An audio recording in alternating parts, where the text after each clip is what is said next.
फातिमा शिराजी लेकर आए हैं हर्बल वेट मैनेजमेंट सॉल्यूशन, कुदरती जड़ी बूटियों से तैयार करता स्लिम एज बॉडी राइट और टमी क्योर, जो बगैर सख्त डाइटिंग, बगैर साइड इफेक्ट्स, सिर्फ कुदरती तरीके से वजन कम करें। वेट मैनेजमेंट को अपनाएं और खुद को पुरएतमाद, हल्का और सेहतमंद महसूस करें। अस्सलाम वालेकुम नाजरीन, KBN न्यूज़ में आप तमाम का खैर मकदम है। आइए जानते हैं आज की ताज़ा खबर। आज तेलंगाना और हैदराबाद के लोगों के लिए एक बड़ी राहत की खबर सामने आई है। मौसम डिपार्टमेंट के मुताबिक आने वाले 3 से 4 दिन तक तेज आंधी, बिजली और बारिश होने का इम्कान है। इससे टेम्परेचर लगभग 2 से 5 डिग्री तक गिर सकता है। कुछ इलाकों में ऑरेंज अलर्ट भी जारी किया गया है, जहां तेज हवाएं 30 से 40 किलोमीटर तक चल सकती हैं।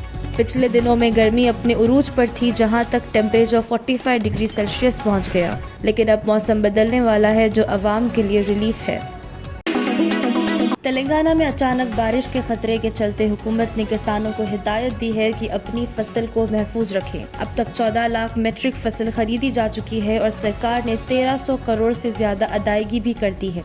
लेकिन कुछ इलाकों में तेज हवा और बारिश की वजह से फसल को नुकसान हुआ है, इसलिए अथॉरिटीज ने प्लास्टिक कवर्स और ट्रांसपोर्ट का इंतजाम करने का ऑर्डर दिया है ताकि फसल ज़ाया ना हो। तेलंगाना सरकार ने एक बड़ा फैसला लेते हुए greater Hyderabad municipal corporation GHMC का लगभग 5000 करोड़ रुपए का कर्ज अपने ऊपर लेने का फैसला किया है।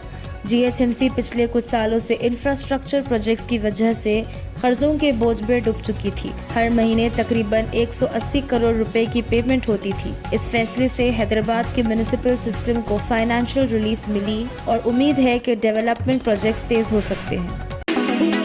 हैदराबाद के इलाके में चोरों ने एक गोडाउन या सप्लाई व्हीकल से 80 से ज्यादा LPG गैस सिलेंडर्स चुरा लिए।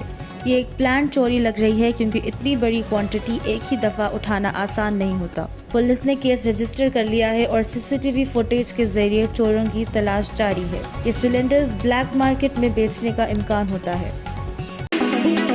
हैदराबाद के लिए एक और डेवलपमेंट प्रोजेक्ट अप्रूव हुआ है, जिसमें नॉर्थ साइड के रीजनल रिंग रोड बनाया जाएगा, जिसका बजट लगभग 240 बिलियन रुपए है।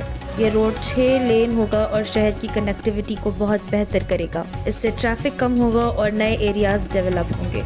ये सिर्फ एक रोड नहीं, बल्कि एक हाई टेक एक्सप्रेसवे सिस्टम है, जिसमें 44 major bridges, 127 minor bridges, 44 underpasses और 1 व्हीकल ओवरपास होगा। मतलब स्मूथ ट्रैफिक फ्लो के लिए हर जगह प्रॉपर स्ट्रक्चर्स बनेंगे। अगर आपने हमारे चैनल को अभी तक सब्सक्राइब नहीं किया है तो यहाँ पर रेड कलर का सब्सक्राइब बटन दिख रहा है, उसे क्लिक करें और हमारे चैनल को सब्सक्राइब कीजिए और साथ ही साथ बेल आइकन को भी क्लिक कीजिए, जिससे आपको ताज़ा अपडेट मिलती रहे।